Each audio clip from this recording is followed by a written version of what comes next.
ఆహుతి ప్రసాద్ తెలుగు సినీ నటుడు, క్యారెక్టర్ నటునిగా, హాస్య నటుడిగా గుర్తింపు పొంది 300 పై చిలుకు సినిమాల్లో నటించారు.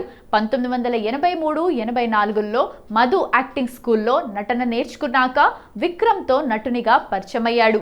కొద్ది సినిమాల్లో, ఒక సీరియల్లో నటించాక ఆహుతి సినిమాలో నటించే అవకాశం వచ్చింది. ఆహుతి సినిమా ఘన విజయం సాధించింది.